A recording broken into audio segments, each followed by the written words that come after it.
नहीं, जो मेरे पति कभी मुझे उस तरह तृप्ति नहीं दे पाए, मजा नहीं दे पाए। तो मेरे घर का एक साधारण काम करने वाला लड़का, उसका नाम है जमाल। ठीक है। हाँ, वह इतना पावरफुल है, इतना मजबूत, यह मैंने कभी कल्पना भी नहीं की थी। उसने मुझे कहा था, मैडम, आप मुझे सिर्फ एक बार मौका देकर देखिए, मैं आपको पर्याप्त खुशी दूंगा, आनंद दूंगा, आप बहुत मजा लेंगी, खासकर झूले की सवारी से भी ज्यादा आनंद दूंगा। वास्तव में उस दिन मैं हैरान हो गई थी। फिर मैंने उसे एक मौका दिया था। ठीक है। उसके बाद दोस्तों, मैं खुद हैरान हो गई। वास्तव में दोस्तों, मेरी शादी को अभी सिर्फ 3 साल हुए हैं, लेकिन मेरा पति अब मेरे साथ नहीं रहता। मेरा पति वास्तव में कुछ दिन पहले मुझे छोड़कर लंदन चला गया और उसने एक लड़की से शादी करके लंदन चला गया। अब वर्तमान में मैं अकेली हूँ और मेरी एक बच्ची है, मेरी एक बेटी है।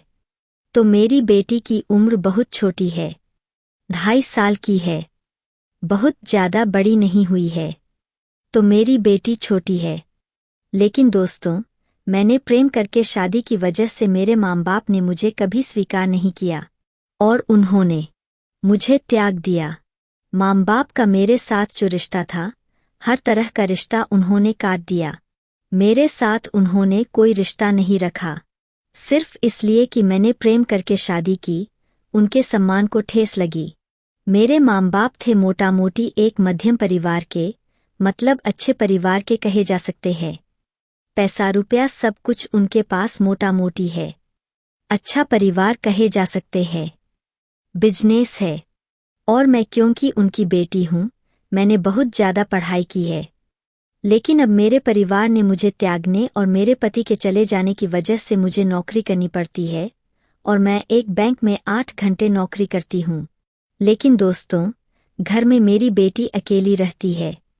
वहाँ मुझे काम वाली बाई के पास छोड़ना पड़ता है। लेकिन काम वाली बाई ठीक से देखभाल नहीं करती। कुछ दिन पहले मेरे घर अचानक खबर आई कि मेरी एक चचेरी बहन की शादी होने वाली है। तब मेरी चचेरी बहन ने मुझे फ़ोन करके कहा, अपू, तुम्हें मेरी शादी में आना ही होगा। देखो, तुम्हारे चाचा चाची के साथ तुम्हारा रिश्ता है या नहीं, वे तुम्हें स्वीकार करेंगे या नहीं, मैं कुछ नहीं जानना चाहती। लेकिन तुम्हें मेरी शादी में आना ही होगा। अगर तुम मेरी शादी में नहीं आओगी तो मैं कह देती हूँ अपू, मैं शादी ही नहीं करूँगी, क्योंकि मैं बचपन से तुम्हारे साथ बड़ी हुई हूँ। जो भी हो, मैं बहुत ज्यादा छोटी नहीं हूँ, मैं उससे 5 साल बड़ी हूँ। तो उसकी शादी पारिवारिक तरीके से हो रही है। ठीक है। तो मेरे माँ बाप भी चाहते थे दोस्तों, मुझे पारिवारिक तरीके से शादी दें। लेकिन मैंने उनकी बात नहीं मानी, अवज्ञा की और खुद प्रेम करके एक लड़के से शादी कर ली। शादी के बाद मुझे पता चला, लड़का बहुत अच्छा नहीं है। उसने और भी कई लड़कियों की जिंदगी बर्बाद की है। उसके कई रिलेशनशिप थे। यह मैं शादी से पहले किसी तरह जान नहीं पाई थी। मुझे बात पता चली शादी के बाद, तब तक बहुत देर हो चुकी थी, बहुत लेट हो चुका था और तब तक मैं प्रेग्नेंट थी। मेरे गर्भ में संतान थी। ऐसी स्थिति में उसने मुझे भी छोड़कर एक लंदन प्रवासी लड़की के साथ हाथ पकड़कर भाग गया, उसके साथ चला गया। अब मैं ऐसी स्थिति में हूँ दोस्तों, मैं न घर जा पा रही हूँ, माँ बाप के सामने मुंह उठाकर खड़े होने में, न उसके घर जा पा रही हूँ, क्योंकि उनका पता मुझे नहीं है। मुझे फेक पता दिया था, फेक नाम बताया था। मैं उसके प्रेम में पूरी तरह अंधी थी, डूबकर खा गई थी। लड़का बहुत सुंदर था, स्मार्ट था। वास्तव में हम लड़कियां यही गलती करती है। हम सोचती है, सुंदर और स्मार्ट लड़का हो गया तो हमें और कुछ नहीं चाहिए। लेकिन दोस्तों, सुंदर इंसान से ज्यादा जरूरी है सुंदर मन वाला लड़का, जिसकी मानसिकता सुंदर हो। हाँ, जो लड़का परिवार की जिम्मेदारी लेना जानता है, वही असली महापुरुष है। उसे ही पुरुष कहते हैं। तो ऐसे समाज में कई पुरुष हैं, कई लड़के हैं, जो शादी का लालच दिखाकर लड़कियों को दिन रात भोगते हैं, उनसे पैसा खाते हैं। और हम लड़कियां उनकी कमजोरी में पड़कर यह काम करती रहती है। दिन के बाद दिन, रात के बाद रात। तो ऐसा हमें कभी नहीं करना चाहिए, ठीक है? यह गलती हम बार बार करती है। तो दोस्तों, जो भी हो, मेरा नाम है इशरत। मैं आज अपनी जिंदगी की एक सच्ची घटना तुम्हारे साथ साझा कर रही हूँ। दोस्तों, मैं जानती हूँ तुम लोग कई कहानियाँ सुनते हो, लेकिन आज की यह कहानी पूरी तरह वास्तविक है। इस कहानी को सुनकर तुम लोग बहुत कुछ समझोगे, बहुत कुछ जानोगे। तो तुम इस कहानी से बहुत कुछ सीख सकते हो। जो भी हो दोस्तों, मेरा घर बांग्लादेश के एक मफसल गांव में है। वर्तमान में मैं शहर में रहती हूँ, क्योंकि मैं एक बैंक के हेड ऑफिस में नौकरी करती हूँ।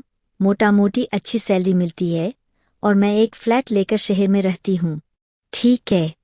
तो जो भी हो, मैं वर्तमान में कोलकाता शहर में हूँ और इस कोलकाता शहर के एक बैंक में जॉब कर रही हूँ। अब मैं गाँव जा रही हूँ। हाँ, मेरा घर मूलतः त्रिपुरा, इंडिया के त्रिपुरा में है, तो मैं वहीं जा रही हूँ। तो दोस्तों, कुछ दिन पहले मैं सोच रही थी कि क्या करूँ, क्या न करूँ। मैं सोच रही थी कि क्या मेरी चचेरी बहन की शादी में जाना ठीक होगा। वहाँ तो मेरे माँ बाप आएंगे, रिश्तेदार कई आएंगे। इसके अलावा मेरी शादी की खबर तो कई लोग जानते हैं। हाँ, वास्तव में उनके सामने मुंह उठाकर कैसे खड़ी होंगी या क्या करूँगी, कई लोग कई बातें कहेंगे। इसके अलावा मेरी बेटी भी मेरे साथ होगी। मैं कुछ सोच नहीं पा रही थी। एक तरह से फैसला ले लिया कि जो होगा होगा। मुंह पर कितनी बातें कहेंगे, कितनी बातें उड़ेंगी, सब बातों पर कान नहीं दूंगी, सब बातों का जवाब नहीं दूंगी। जो जरूरी लगेगा वही जवाब दूंगी। मैं एक तरह से सोचकर फैसला ले लिया कि चूंकि मेरी चचेरी बहन मुझे बहुत सम्मान करती है, बहुत प्यार करती है, और जहाँ चाचा ने खुद मुझे आने को कहा है, चाची ने कहा है, वहाँ मेरे माँ बाप राजी रहें तो बाकी, नहीं तो बाकी। मैं उनके साथ जरूरत पड़ने पर बहुत ज़्यादा बातचीत नहीं करूंगी, शादी पर फोकस रखूंगी। और मुझे कहा था शादी के 2 दिन पहले आना। इसी तरफ मैं गुरुवार को ही चली गई। तो दोस्तों, जाने के बाद मेरे चाचा की बहन के घर में गई। जब उतरी तो मैं उनके घर चली गई। मेरे चाचा चाची सब मुझे देखकर बहुत खुश हुए। तब तक मेरे माँ बाप कोई नहीं आए थे। मैं क्योंकि शादी के 2 दिन पहले गई थी, तब वे सब बहुत खुश हुए थे। खासकर मेरी चचेरी बहन जेरीन बहुत खुश हुई थी। मुझे कहा, अपू, तू आई है। वास्तव में सच्ची बात कहूँ तो मैं बिल्कुल विश्वास नहीं कर पा रही थी कि तू सच में आएगी। मैं तो एक तरह से सोच चुकी थी कि तू नहीं आएगी। जो भी हो, तू आई है। वास्तव में मैं बहुत खुश हूँ। मुझे बहुत अच्छा लग रहा है। तो नहीं, तू अपने रूम में चली जा, यह तेरा रूम है, ठीक है? यह कर। और मेरी बेटी को सब लाड कर रहे थे, मेरे चाचा चाची, फिर जेरीन से शुरू करके सब। लेकिन वह वास्तव में किसी की गोद में मैंने देखा कि किसी तरह रहती नहीं है। वह वास्तव में अपनी माँ की गोद छोड़कर किसी के साथ बहुत ज्यादा नहीं जाती। तो दादा दादी का रिश्ता क्या, नाना का रिश्ता क्या, वह वास्तव में बहुत ज्यादा जानती भी नहीं, पहचानती भी नहीं। ऐसा ठीक है, इसलिए किसी की गोद में जाना नहीं चाहती। तो उनके घर में एक काम करने वाला था, तो नाम था उसका जमाल।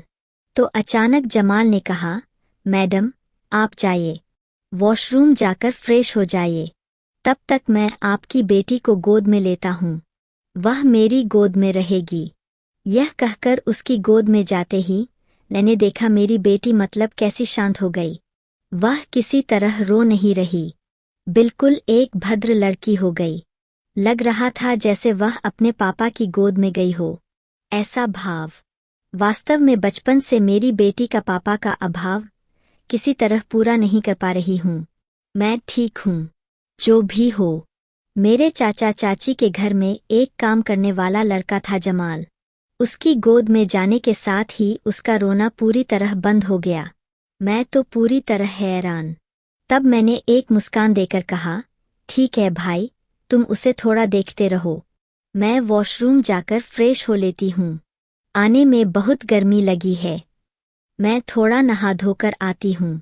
उसके बाद दोस्तों, मैं नहाकर एक ग्रेव का एक ड्रेस पहन लिया, जो इंडियन ड्रेस था। यह ड्रेस पहनने के बाद मैं वास्तव में सबके साथ थोड़ा गपशप की। मेरे साथ बहुत अच्छा समय बीत रहा था और इसी तरफ मेरी बेटी को फीडर खिलाता था, दूध पिलाता था। काम करने वाला लड़का, वह बहुत देखभाल कर रहा था। वह मुझे एक दिन कह रहा था, मैडम। मैंने उसे पूछा, वाह, तुम तो मेरी बेटी को बहुत अपना बना लिया। मेरी बेटी किसी की गोद में रहना नहीं चाहती। वह देख रही हो तुम्हारी गोद में बहुत अच्छे से रह रही है। तुम्हें जानती नहीं लेकिन तुम्हारी गोद में बहुत आराम से देख रही हो। तब मैंने बेटी से पूछा, क्या अम्मू, तुम किसकी गोद में हो? अंकल की गोद में हो? हाँ मामा, लगता है तुम्हारा मामा। वाह, मेरी बेटी भी बहुत खुश जमाल को पाकर। और जमाल भी थोड़ा बच्चा टाइप का लड़का है, बहुत ज्यादा बड़ा नहीं। उसकी उम्र बहुत ज्यादा तो 16 से 17 होगी। तब मैंने उसे पूछा, तुम्हारा नाम क्या है? उसने मुझे कहा, मेरा नाम जमाल है। मैंने उसे कहा, तुम इस घर में क्या काम करते हो? पहले तो तुम्हें देखा नहीं। उसने मुझे कहा, वास्तव में मैडम, इस घर में काम नहीं करता। आपके जो चाचा खलील सर है, मैं उनकी दुकान में काम करता था। वास्तव में दुकान मैडम छोड़ दी है। मैडम, आप मुझे एक काम की व्यवस्था कर सकती है? वास्तव में मैं बहुत गरीब हूँ। मेरे माँ बाप खुद भी कृषि काम करते हैं। हमारा परिवार किसी तरह चलता है मैडम। मैं वास्तव में पढ़ाई की थी लेकिन अब पढ़ाई नहीं करता पैसे की कमी से। और अब पढ़ाई करने की इच्छा भी नहीं होती, अच्छा भी नहीं लगता। ठीक है, न करने से एक आदत हो गई है। मैडम, क्या आप मुझे एक काम की व्यवस्था कर सकती है? मैं बहुत असहाय हूँ। वास्तव में सर की दुकान थी तो पहले बाजार में सर ने सुना है उनकी बेटी की शादी देने के बाद वह दुकान छोड़ देंगे, तब तो मेरी नौकरी चली जाएगी। क्या आप मुझे एक काम की व्यवस्था कर सकती है? मैडम, मेरे लिए बहुत फायदा होगा। वास्तव में लड़के की बात सुनकर मुझे बहुत दया आई। तब मैंने देखा मेरी बेटी ईशा उसकी गोद में बहुत सुंदर तरीके से रह रही है। वास्तव में इसके अलावा जब मैं बैंक जाती हूँ सुबह, तब मेरे घर में एक लड़का चाहिए या एक लड़की, कोई भी हो, लेकिन एक लड़का हो तो मेरी सुविधा होती है। जैसे बाजार करना से शुरू करके कच्चा माल, सब्जी, चावल, गैस, तेल, सब कुछ बाजार लाना, सब कुछ कर सकता है। यह एक तरफ सुविधा होती है। एक लड़का अगर घर में रहता है तो इस सब दृष्टि से एक सुविधा होती है, एक मदद होती है। ठीक है, इसके अलावा उससे मैंने तब पूछा, तुम सब काम कर सकते हो यह, जैसे मान लो बाजार हाट, फिर है मेरी बेटी की देखभाल, हाँ फिर मान लो घर में टुक टुक काम ये कर सकते हो। उसने मुझे कहा, मैडम मैं सब काम जानता हूँ, रसोई से शुरू करके बर्तन धोना से शुरू करके कपड़े धोना से शुरू करके बच्चे संभालना, सब काम जानता हूँ मैडम। वास्तव में मेरी छोटी बहन को तो मैंने ही पाला है। मेरे माँ बाप दोनों काम पर चले जाने के बाद घर की रसोई सब कुछ करता हूँ मैडम। आपकी कोई चिंता, कोई टेंशन करने की जरूरत नहीं। आपके जितने काम हैं सब कुछ कर दूंगा। सच्ची बात कहूँ तो लड़के को मेरे पास बहुत अच्छा लगा। तब मैंने मन में सोचा, वाह, ऐसे लड़के की ही तुम इतने दिन तलाश कर रही थी।